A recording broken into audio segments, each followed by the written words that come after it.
Regresamos entonces con los doctores Aníbal Quiroga y Marcos Ibaceta.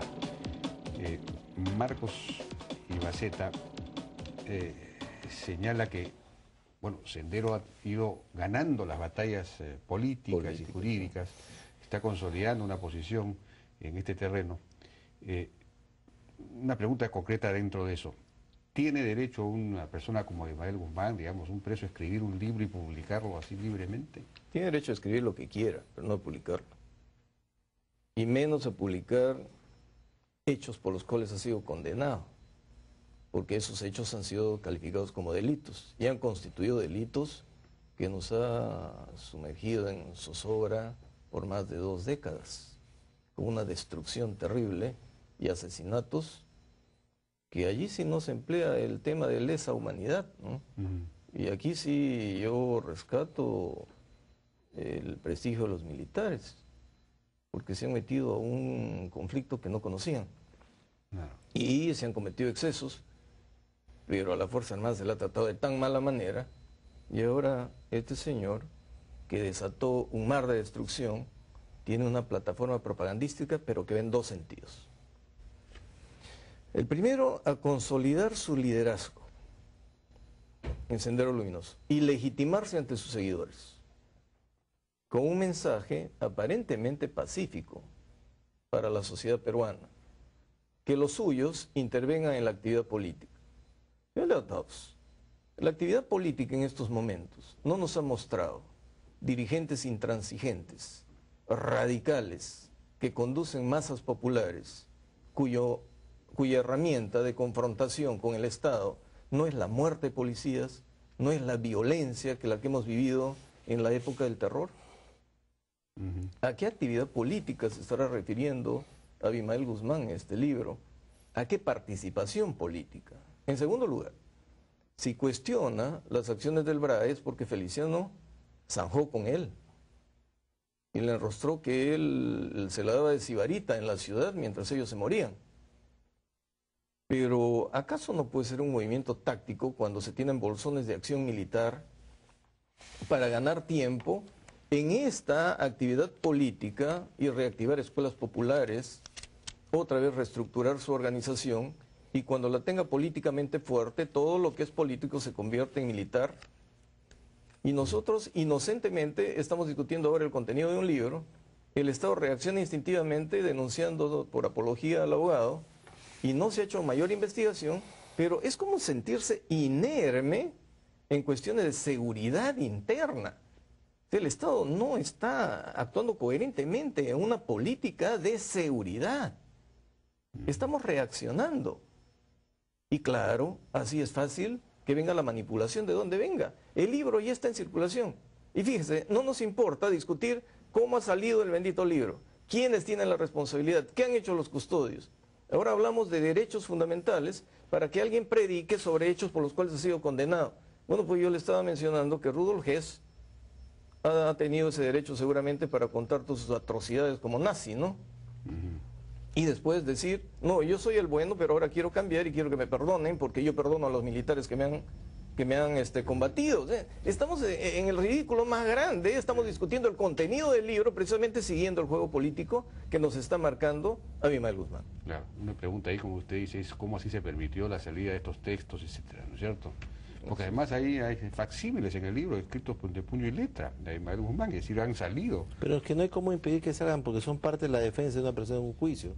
O sea, en una sociedad occidental el acusado, sea quien fuere, tiene derecho a defenderse por sí mismo y tiene derecho a expresar su manifestación de defensa.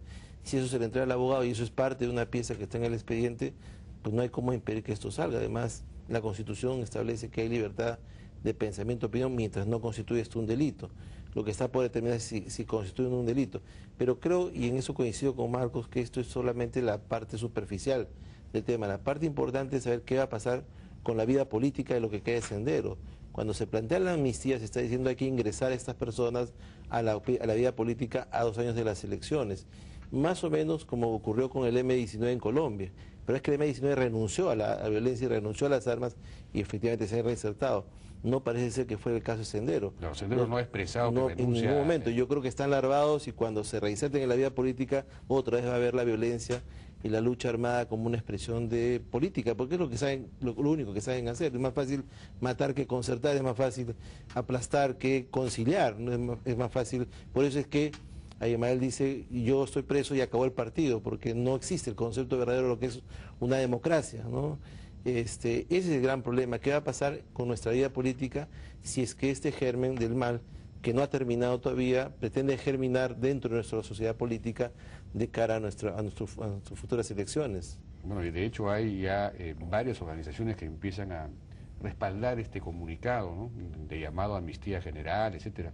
Por ejemplo, esta facción del SUTEP de Ayacucho, Huaynalaya, y así otras. Bueno, expresan pues su vinculación con Sendero, pero yo no creo que haya posibilidad jurídica, constitucional o moral alguna de que se pueda expresar ningún tipo de amnistía para los senderistas, ninguna, ¿no? Sí, pero ya bastante ha sido con que cumplan su condena a duras penas, y me acuerdo mucho la persona del doctor Cabala, que peleaba como procurador antiterrorista, Abrazo Partido, y se quejaba de las concesiones que tenían los terroristas, y a él el tribunal le terminó multando con más que su sueldo por justamente protestar por eso y por tratar de hacer bien su trabajo, ¿no? Era un poco el mundo al revés, y eso es lo que hay que evitar que ocurra, para que no nos vuelva a pasar lo que ya hemos vivido en términos de violencia, porque si a la inseguridad ciudadana que tenemos ahora le vamos a sumar a la violencia política, nuestro futuro va a ser bien complicado, ¿no? Es lo que hay que tratar de evitar. Ahora, de otro lado, con los medios electrónicos que hay ahora, internet y todo lo demás, prohibir la circulación de un libro es un poco iluso también, ¿no? Es decir, esto circularía a través de internet y quizás sería hasta peor. Bueno, pero es que aquí tiene que haber un sistema de seguridad donde sepamos cómo están actuando, cómo están articulando, cómo se forman redes, y yo no soy tan optimista en que no va a ocurrir lo de la amnistía. Cuando he señalado la ruta política, de lucha política de Abimael Guzmán, pues ha derrotado al Estado peruano en todo. Y cuando he hecho mención a lo que está ocurriendo en el ambiente político actual, pues fíjese, ya empiezo a pensar que, como dicen, en política puede ocurrir de todo. Y ellos no hacen nada sin estar preparados. Ellos ya con esto han generado el debate, se produce el efecto social, los efectos institucionales, y mire en qué posición de tenaza nos coloca. Tenemos la Comisión de la Verdad, el Ojo que Llora, el Museo de la Memoria, la reconciliación, la persecución a los militares. Es decir, han aprovechado el momento preciso, el momento exacto, y Fujimori en la cárcel. Pero de todos modos suena inverosímil que pudiese darse una amnistía a Abimael Guzmán y a sus seguidores más cercanos, ¿no? Pero si estamos escuchando, señor Altaos, desde la Comisión de la Verdad y a todos, que hablan de la reconciliación. Si hablamos de reconciliación... Bueno, ellos también están pidiendo la misma, no sé si la misma, pero están pidiendo reconciliación. Pero están pidiendo reconciliación, entonces están apuntando a un mismo blanco. Cada uno según sus perspectivas, pero con intereses peligrosamente antisociales en este último caso, ¿no?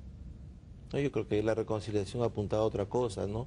A la reconciliación de la sociedad, no de los agentes que han cometido los delitos. Reconciliar a la sociedad no significa amnistiar a unos a otros, ni perdonar los delitos de derechos humanos, ni perdonar a quienes han sido avesados terroristas. Sí creo que hay un maltrato a las Fuerzas Armadas, sí creo que hay una dejación de las Fuerzas Armadas, y ahí está lo que está ocurriendo en el BRA es parte o consecuencia de eso, pero yo no creo que haya, o sea, no se me ocurre que el partido político, el movimiento político que pretenda la amnistía de Abimael no va a tener éxito en las elecciones, de ninguna manera. El asunto es que estas personas no pueden terminar insertadas en la vida política, porque luego la violencia va a seguir siendo su método de lucha política, ¿no? Bien, yo les agradezco a Aníbal Quiroga y Marcos Ibaceta este análisis tan interesante, tan inteligente de esta situación que se ha presentado con el lanzamiento de este libro supuestamente de Abimael Guzmán, aunque en realidad son textos vinculados al juicio mismo. Muchas gracias. Gracias. Fueron Aníbal Quiroga y Marcos Ibaceta. Vamos a una pausa y regresamos ahora con Carlos Cano y Jorge Peterson.